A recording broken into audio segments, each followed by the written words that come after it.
ST and VT relation. As you know, the meaning of ST is position time and VT is velocity time.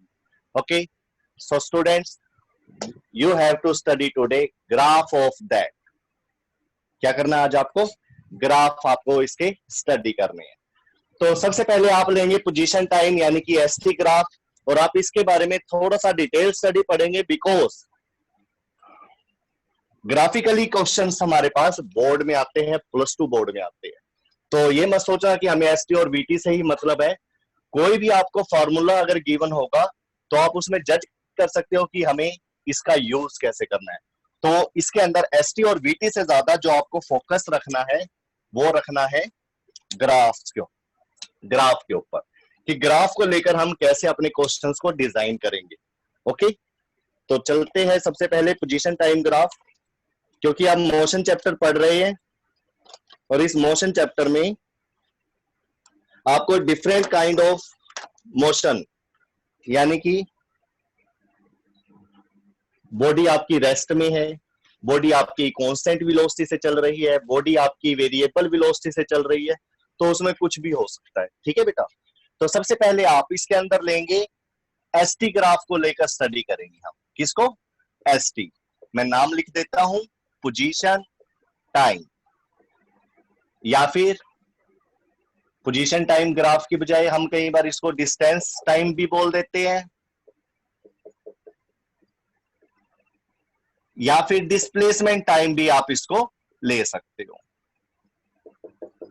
और दूसरी बात, there is a little bit difference in between this. Position का मतलब क्या होता है? Origin से, किसी रेफरेंस पॉइंट से अगर आप लेते हो तो आपको पोजीशन का पता लगता है, तो उसके बाद आप डिस्टेंस वहां से कैलकुलेट कर लेते हो.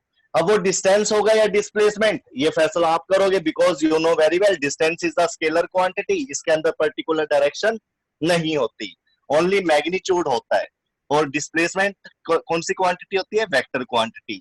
लेकिन मैं जो आज आपको बताने जा रहा हूं वो मेरे को इन तीनों के बीच में डिफरेंस नहीं बताना आपको, मेरे को इनके बीच में पोजीशन टाइम या फिर डिस्टेंस टाइम या फिर डिस्प्लेसमेंट टाइम के बीच में ग्राफ आपको बताना है. तो ग्राफ को लेकर आप सबसे पहले दो एक्सिस बना लेंगे, इसको बोलेंगे टाइम एक्सिस, और ये होगी आपकी पोजीशन एक्सिस. कौन सी? पोजीशन. अगर पोजीशन का पता लग जाए आपको तो डिस्टेंस आप निकाल सकते हो. तो सबसे पहले पोजीशन टाइम. पोजीशन टाइम में सबसे पहले आप एक रेफरेंस पॉइंट लोगे जिसको बोलेंगे ओरिजिन ओ. ओरिजिन क्या होता है? कोई ऐसा रेफरेंस पॉइंट जहां से आप किसी की पोजीशन या कोई भी टाइम आप मेजर करना चाहते हो. अब टाइम की वैल्यू 0 ले ली मैंने अब से, अब के बाद 3 सेकंड, तो 0 to 3 सेकंड ऐसे लेकर मैं अपना टाइम लूंगा. ठीक है बेटा, वो रेफरेंस हो जाता है हमारा. तो ये टाइम के लिए भी ओरिजिन का काम करेगा और पोजीशन के लिए भी, यानी कि टाइम का लिए भी स्टार्टिंग का काम करेगा और पोजीशन नोट करने के लिए भी. तो यहाँ पर time, you know very well, time independent quantity है, ये तो चलता ही रहेगा अपने आप. और दूसरा पोजीशन टाइम पे ये पोजीशंस है इस तरह से, जैसे जैसे टाइम चलेगा पोजीशन को भी ले ले. इसके अंदर आप क्या करो, सबसे पहले एक दो ग्राफ देख लेते हैं हम रेस्ट को लेकर ग्राफ कैसा बनेगा. सपोज कोई बॉडी आपसे कुछ डिस्टेंस पर रखी हुई है, पोजीशन पर रखी हुई है, सपोज यहां पर रखी हुई है. ओके, और आप उसको कुछ सेकंड देखते रहते हो. 1 सेकंड हो गया, 2 सेकंड हो गया, 3 सेकंड हो गया, 4 सेकंड हो गया, लाइक दिस. तो आपका ये ग्राफ कैसे ड्रॉ होगा? 9th क्लास में आपने पढ़ रखी है ये सारी बातें, ये तो जस्ट रिपीट हो रहा है. सपोज कोई बॉडी 10 मीटर दूर रखी हुई है 0 सेकंड पे, आपने उसको देखा 10 मीटर दूर रखी हुई है, ये उसकी पोजीशन हो गई.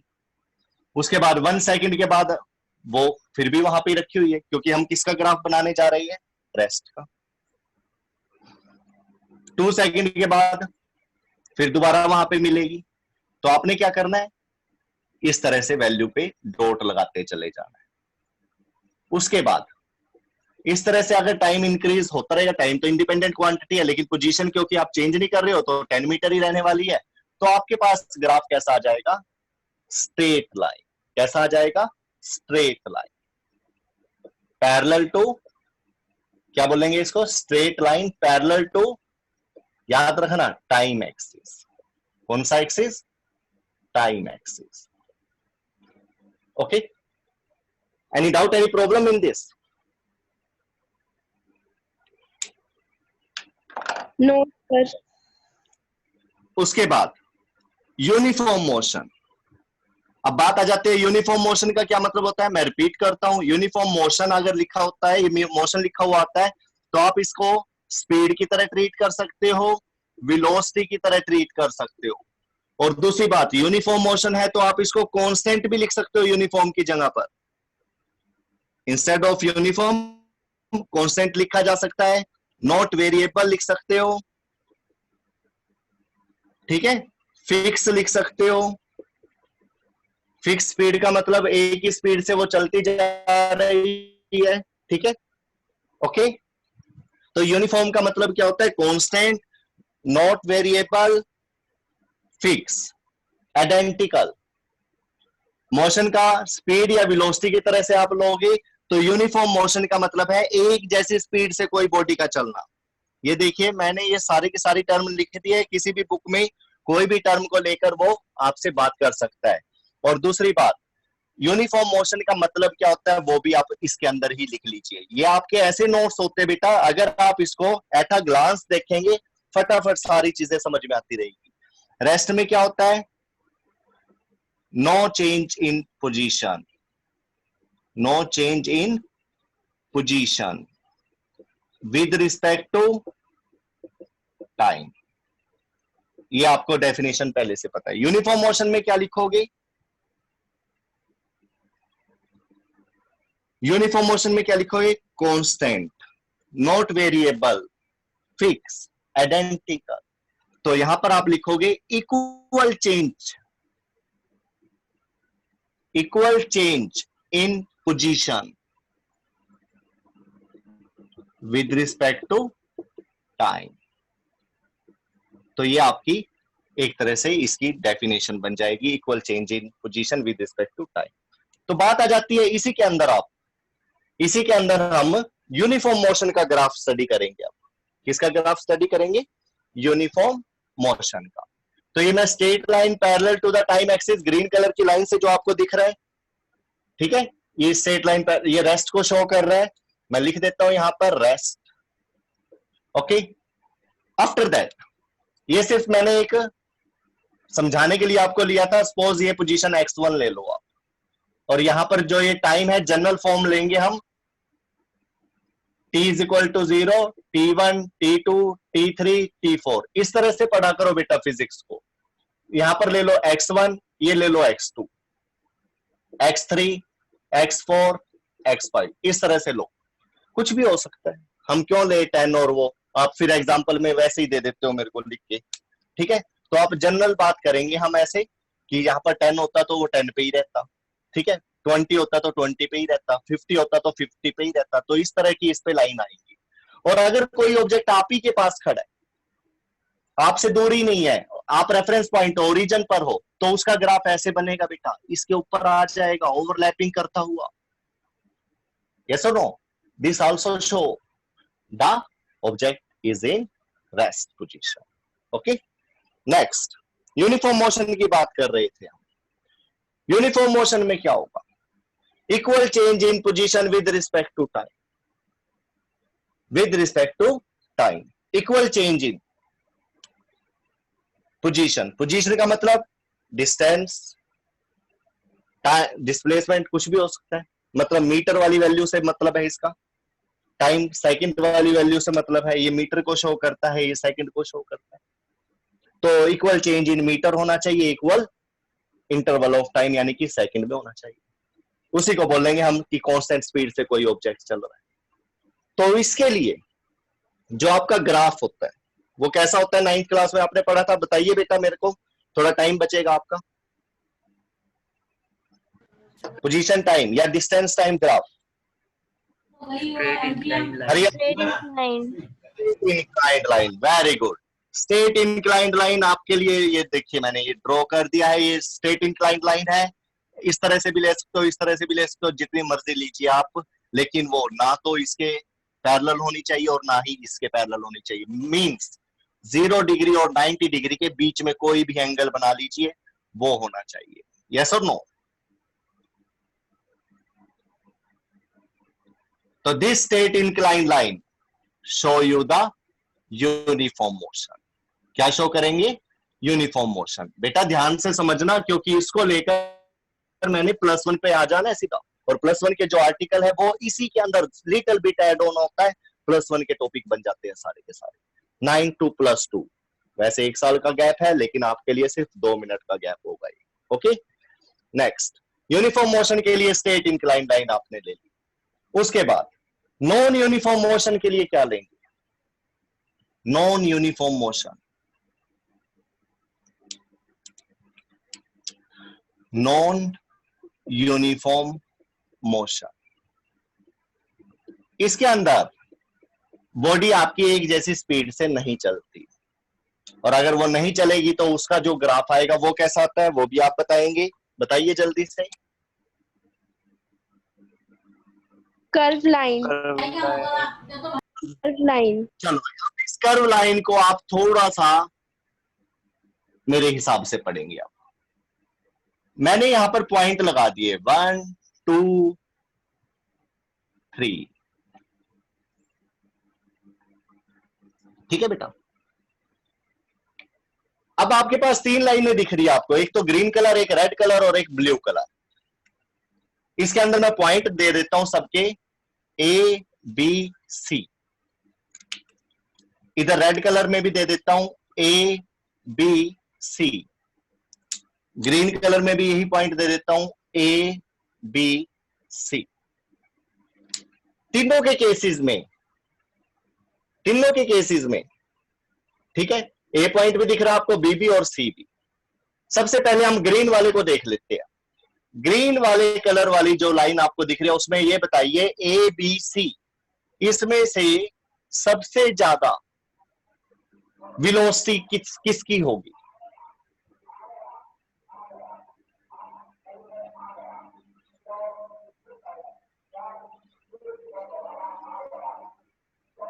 बताइए।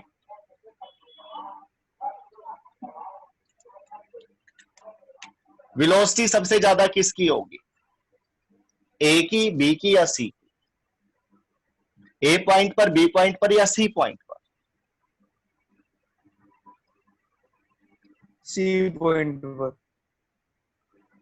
बेटा ए बी सी ये रेस्ट पर है सारे के सारे, आप भूल रहे हो अभी इस चीज को। रेस्ट पर है ये सारे। ग्रीन कलर की लाइन शो कर रही है रेस्ट को, तो वो तो चल ही नहीं रही है, तो ए बी सी पर रेस्ट पोजीशन पर है। There the velocity of the particle at point A B C is same. A B C पर उसकी वेलोसिटी क्या होगी? सेम होगी। और सेम कितनी होगी?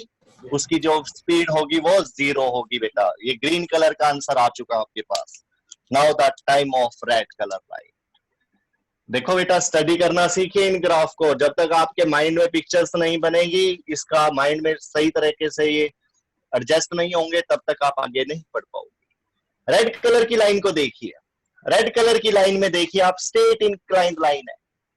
ए बी सी, इन तीनों में से किस पॉइंट पर सबसे ज्यादा स्पीड होगी? तीनों पर सेम होगी, सेम स्पीड होगी, और वो भी non zero, velocity non zero होगी। ठीक है बेटा, देखो मैं साइंटिफिकली आपको ऐसे लिख रहा हूं मैथमेटिकल में। नेक्स्ट, ये आपके लिए थोड़ा सा चैलेंजिंग होगा। इसके अंदर भी there are 3 points A B and C. At what point the velocity of particle is more greater? किसमें सबसे ज्यादा होगी? सी। सी पॉइंट पर सबसे ज्यादा ग्रेटर वेलोसिटी होगी। क्या होगी? Greater velocity. तो यहां से दिक्कत आ गई है, अब थोड़ी सी इस पॉइंट से दिक्कत आ गई है, इस आर्टिकल में दिक्कत आ गई है कि सर सी पे कैसे ज्यादा हो गई, बी पे कम है, ए पे उससे भी कम है। कैसे पता लगा आपको?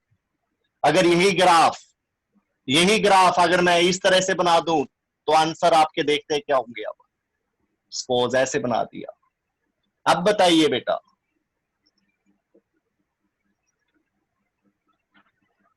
बताइए अब। C. C. सबसे ज्यादा वेलोसिटी। C. नो बेटा, now the answer is A. Now the answer is A. Simple C है, आपको एक ट्रिक बता देता हूं मैं। कुछ ग्राफ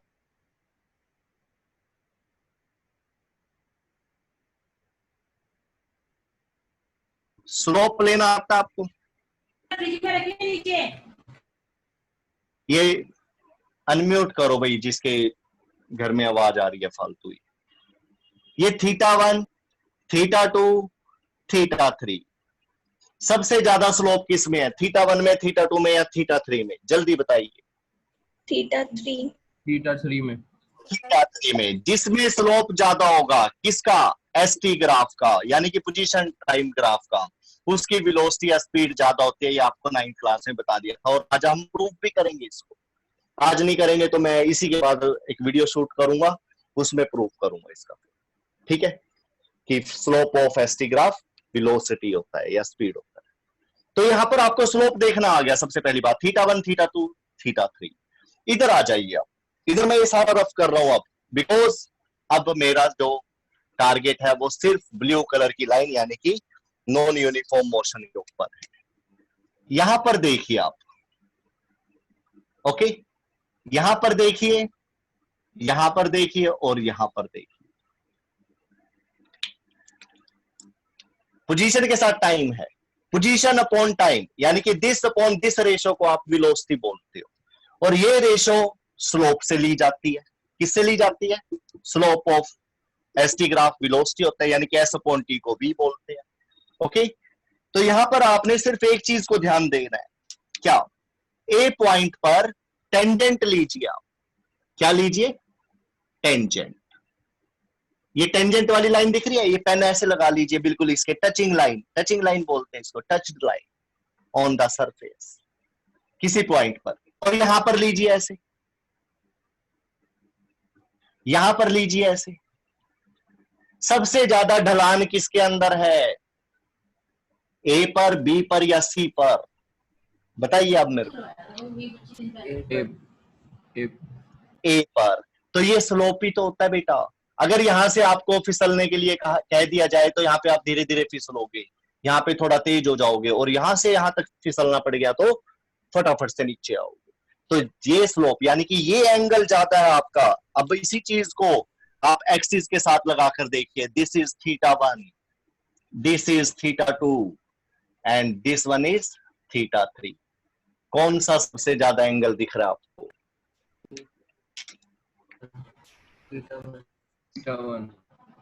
समझ में आ गया अब ये? Yes sir. स्लोप को लेकर आप बता सकते हो कि वेलोसिटी किसकी ज्यादा होगी। अगर आप यहां वाली वैल्यू को दिस वैल्यू और दिस वैल्यू की रेशो ले लोगे, इधर से इसकी रेशो लोगे, इसकी रेशो लोगे, तो सबसे ज्यादा रेशो इसी की आने वाली है। Okay, next. चलो, स्लोप लेना आ गया आपको, समझ में आ गई है ये बात। अब जो हम नेक्स्ट पढ़ने वाले हैं वो क्या है? इसके बाद आप पढ़ने जा रहे हो एसटी ग्राफ।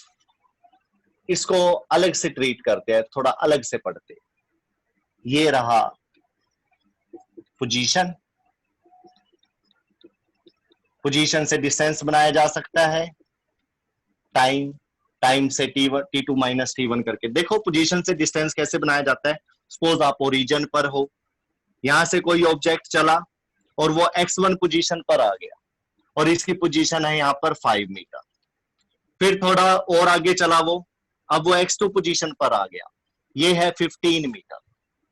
ओके, तो ये पॉइंट ए हो गया, ये बी हो गया। अगर आपसे पूछा जाए ए बी के बीच में डिस्टेंस कितना है, कितना पाथ है, क्या आंसर दोगे?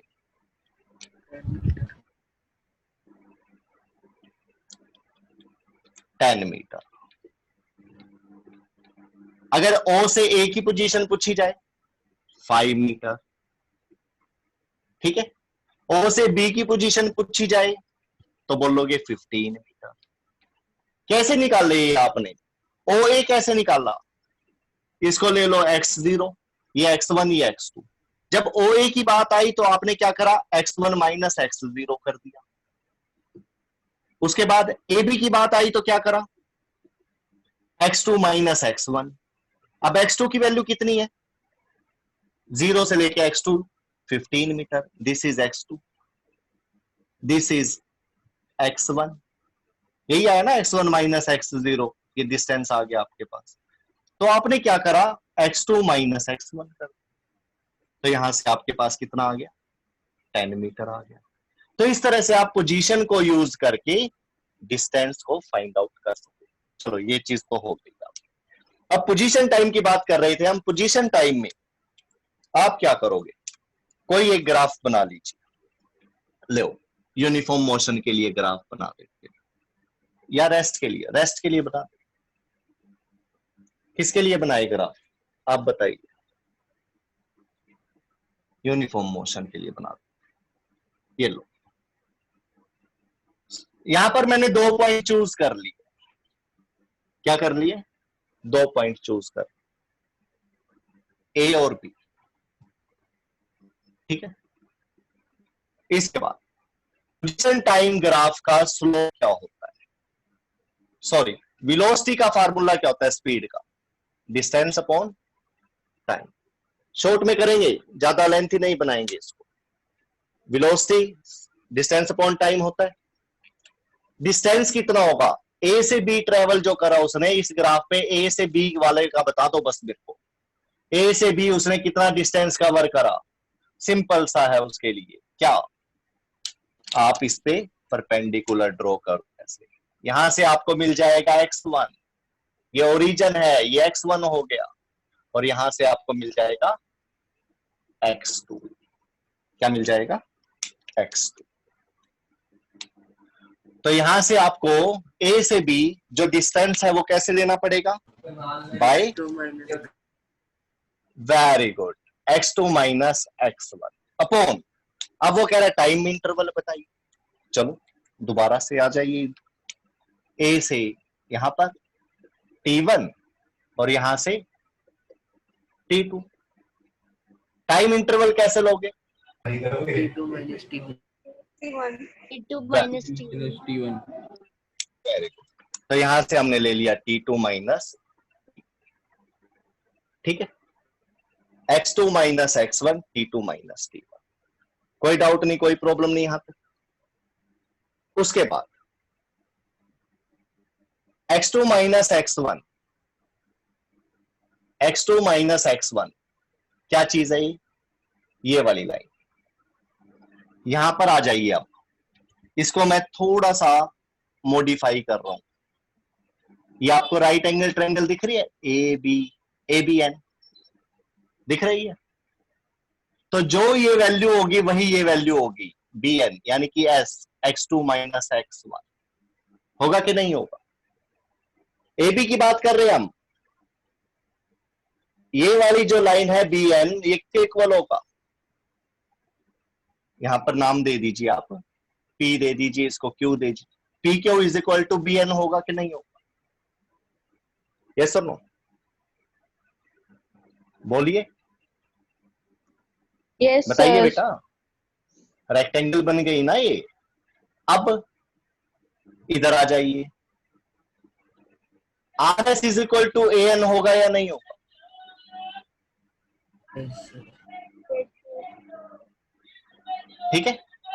तो ये R S is equal to A N. देखो यहां पर आ जाइए, अब x2 माइनस x1 ये था हमारे पास, इसकी जगह पर आपने बी एन रख दिया, रख सकते हो, डायग्राम में दिख रहा है, सिमेट्री है, मैथमेटिकल ज्योमेट्रिक है ही। इसी तरह से t2 माइनस t1 था, इसको आपने ए एन लिख दिया, और ये आपकी एक राइट एंगल ट्रायंगल है जिसको आप बोलते हो परपेंडिकुलर, और इसको क्या बोलते हो, बेस। परपेंडिकुलर अपॉन बेस क्या होता है बेटा, बताइए, परपेंडिकुलर अपॉन बेस क्या होता है, पता है, tan theta. Very good, tangent theta.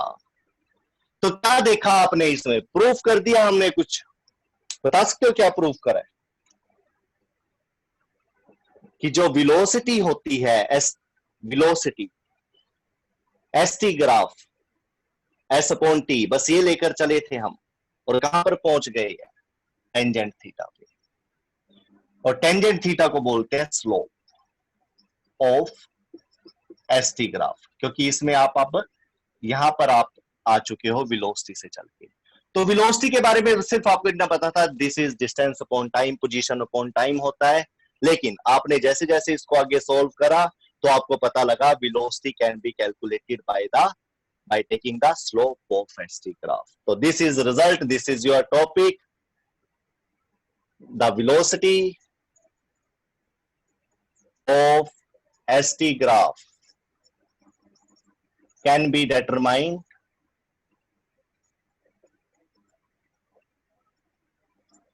by taking its slope. Short में लिखेंगे आप इसको, slope of ST graph, position time graph, is velocity. अगर ये प्रूव करने के लिए आपके पास आ जाए तो आपको ऐसे प्रूव करना होगा। Any doubt, any problem in this topic? Students come forward.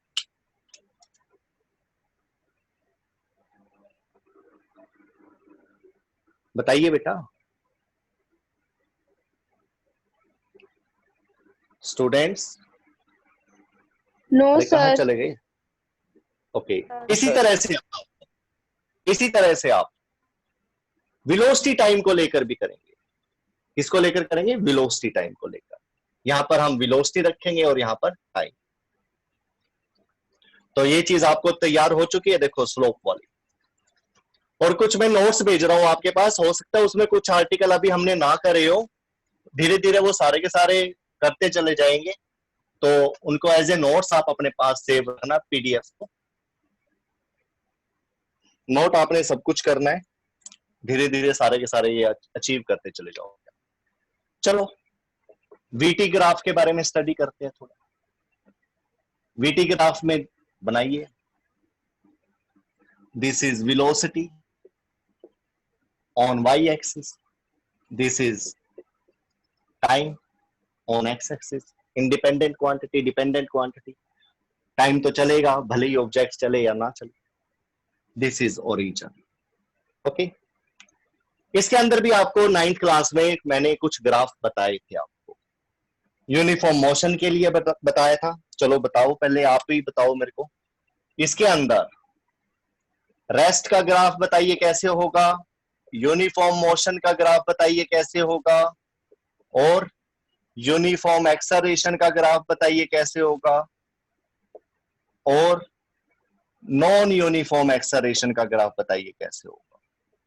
देखो 9th क्लास में अगर आपने स्टडी कर रखा है तो +1 बिल्कुल इजी होती है। अगर ये चीजें आपको पहले, तो रेस्ट में क्या होगा? यहां पर वेलोसिटी कितनी है? 0। टाइम भी कितना है? 0। तो यहां पर देखिए, टाइम 1 सेकंड 2 सेकंड 3 सेकंड बढ़ता जा रहा है, लेकिन वेलोसिटी उसकी वही ले रहे हो आप। तो कैसा ग्राफ राइज होगा? Line overlapping on the X axis, parallel कह लो, ओवरलैपिंग कह लो, ठीक है। इसको बस ये आपका रेस्ट को शो करेगा। तो रेस्ट अचीव कर लिया आपने। वेलोसिटी टाइम ग्राफ में रेस्ट कैसा होगा ग्राफ? बिल्कुल एक्स एक्सिस के ऊपर, straight line parallel to the X axis but overlapping on it. Okay, uniform motion के लिए कैसा ग्राफ होगा? यूनिफॉर्म मोशन के अंदर पता आपको जो स्पीड है कांस्टेंट रहती है।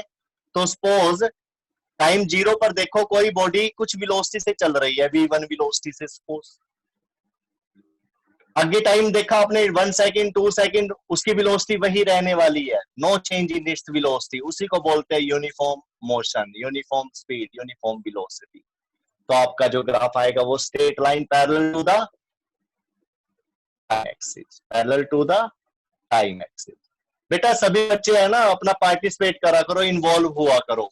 देखो आज से पता लग जाता है सजल, विधि, ठीक है, और सबसे अच्छी बात है याकृति की आवाज अभी सुनने को दिखती है, मेरे को बहुत अच्छा लगता है जब याकृति जवाब देती है तो।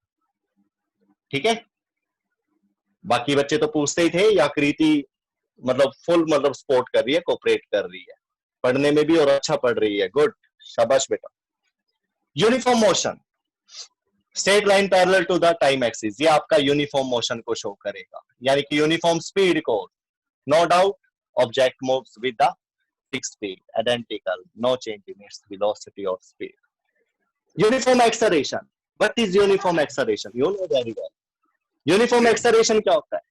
Equal change in velocity in equal interval of time, मतलब उसकी जो वेलोसिटी है, सपोज 5 मीटर पर सेकंड अपॉन 1 सेकंड, तो एक्सेलरेशन बोलते हो आप 5 मीटर पर सेकंड स्क्वायर। इसका मतलब क्या होता है 5 मीटर पर सेकंड स्क्वायर का? कि उसकी जो वेलोसिटी है वो 5 मीटर पर सेकंड बढ़ रही है हर सेकंड में। यानी कि अगर आपको कोई ऑब्जेक्ट देखा आपने, वो 10 मीटर पर सेकंड से चल रहा था, नेक्स्ट सेकंड में उसने 15 कर लिया, उससे नेक्स्ट सेकंड में उसने 20 मीटर पर सेकंड, यानी कि उसकी स्पीड बढ़ती जा रही है, लेकिन किस हिसाब से? हर सेकंड में 5 मीटर पर सेकंड से बढ़ती जा रही है। इस इन this situation you can say the object is moving with the uniform acceleration. और अगर कोई चीज को ऊपर से नीचे, यानी कि सरफेस ऑफ अर्थ से कुछ हाइट ले लीजिए, वहां से अगर आप डालते हो तो वहां पर भी एक्सेलरेशन ड्यू टू ग्रेविटी कितना होता है? 10 मीटर पर सेकंड स्क्वायर। इसका क्या मतलब है? ऑब्जेक्ट की जो स्पीड है वो कितनी बढ़ेगी बेटा? 10 मीटर पर सेकंड बढ़ेगी आफ्टर 1 सेकंड। यानी कि यहां पर आप खड़े हुए पॉइंट पर 1 सेकंड के बाद उसकी स्पीड हो जाएगी 10 मीटर पर सेकंड, 2 सेकंड के बाद हो जाएगी उसकी 20 मीटर पर सेकंड, 3 सेकंड के बाद हो जाएगी 30 मीटर पर सेकंड। तो this is also the example of uniform acceleration. Okay, तो यूनिफॉर्म एक्सेलरेशन में आपने देखा कि जो ऑब्जेक्ट है उसकी वेलोसिटी हर सेकंड में सेम रेट से बढ़ती है। ठीक है, सेम इक्वल अमाउंट में बढ़ती है, सॉरी रेट तो सेम है 111 और साथ में अमाउंट भी सेम है। तो equal change in velocity in equal interval of time, equal change in velocity in equal interval of time, equal interval of time, this is the definition of uniform acceleration. ये किसकी definition होगी? Uniform acceleration. और in this situation the graph, graph कैसा आएगा बेटा बताइए मेरे को? Straight inclined. Straight inclined. At that point you can take the acceleration by taking the ratio of this to this, this to this and this one to this. अगर इस तरह से आप रेशो लेते हो, हर एक पॉइंट पर जो उसका एक्सेलरेशन होगा a1 a2 a3, you can write a1 is equal to a2, a is equal to a3 constant for blue color line. Okay, इस सिचुएशन में एक्सेलरेशन कितना होगा? ग्रीन कलर के लिए ऑब्जेक्ट यूनिफॉर्म मोशन में है, ना तो स्पीड बढ़ रही है ना घट रही है ना डायरेक्शन, तो एक्सेलरेशन कितना होगा? 0। इस केस में एक्सेलरेशन कितना होगा? 0। तो ये सारा का सारा आपका रिवाइज करवा दिया मैंने, because there is a shortage of time. Okay, तो इस तरह से आप ये एक्सेलरेशन ले सकते हो। बट हमारा जो नेक्स्ट टॉपिक आने वाला है वेलोसिटी टाइम ग्राफ के अंदर, अगर आप इसका स्लोप लेते हो बेटा, क्या लेते हो? You know very well acceleration होता है वेलोसिटी अपॉन टाइम। हम यहां से चलेंगे और यहां तक पहुंचेंगे slope of VT graph, a is equal to v upon T होता है, लेकिन हमने प्रूव कर देना है slope of VT graph acceleration होता है। ओके, इसी के साथ एक और इसका टॉपिक बनता है, वो क्या है? वो क्या है? अगर हम इसका स्लोप एक्सेलरेशन लेते हैं, v अपॉन टी लेते हैं, तो हम यहां तक पहुंच जाएंगे। बट अगर हम क्या करें? v इंटू टी ले ले तो velocity into time. Can you tell me velocity into time क्या होता है? बताइए। Displacement, velocity into displacement, displacement. अगर मैं ये फार्मूला लेके चलूंगा इसके अंदर, तो कहां पर पहुंचूंगा? एरिया पढ़ रखा है 9th क्लास में, एरिया अंडर द कर्व या अंडर द ग्राफ जो आप ले रहे हो पॉइंट। तो ये दो प्रूफ अभी मैं आपके लिए करने वाला हूं, जो कि नेक्स्ट वीडियो में लॉन्च हो जाएंगे। ठीक है, तो अभी मैं इसका डायग्राम बना लेता हूं आपके लिए। डायग्राम कौन सा यूज करने वाला हूं मैं आपके लिए? रिलेटिव वेलोसिटी को देकर मैंने आपके लिए नोट्स भेज दी है, लेकिन वो अभी टॉपिक हुआ नहीं है, काफी लेंथी टॉपिक है और समझने वाला टॉपिक है कंपटीशन पॉइंट ऑफ व्यू से भी, तो थोड़ा टाइम लगेगा, तो आप उसको इग्नोर कर सकते हो अभी, नहीं तो फिर कर लेना, कोई फर्क नहीं पड़ता, नोट्स ही तो बना रहे, बाद में समझ में आई जाए। ठीक है बेटा? तो वीटी ग्राफ कैसे बनाएंगे? This is time, this is velocity. कौन सा केस ले? यूनिफॉर्म मोशन का ले लेते हैं, लो स्टेट वाला ले लेते हैं, क्योंकि एरिया लेने में आसानी रहेगी। रेक्टेंगल का एरिया सबको लेना आता है, ट्रायंगल में थोड़ा सा दिक्कत है, पहले ये सीख लो, बाकी बाद में अपने आप कर सकते हो। This is origin, origin. Okay, क्या होता है इसके अंदर? कोई ऑब्जेक्ट है यूनिफॉर्म मोशन में चल रहा है, कोई 2 पॉइंट चूज कर लेते हैं इसके अंदर। 2 पॉइंट चूज कर लिया आपने, ये रहा ए और ये रहा बी। ओके, इस ए बी को यहां से ट्रेस करिए, यहां से ट्रेस करिए। अब इसको यहां पर वेलोसिटी क्या मिल गई आपको? v। यहां पर भी क्या मिल गई? Same v। तो v1 और v2 लेने की जरूरत ही नहीं पड़ी, अगर आप लेना भी चाहो तो ले लो, v1 a के लिए, v2 b के लिए, बट दोनों सेम है तो v कांस्टेंट लिख सकते।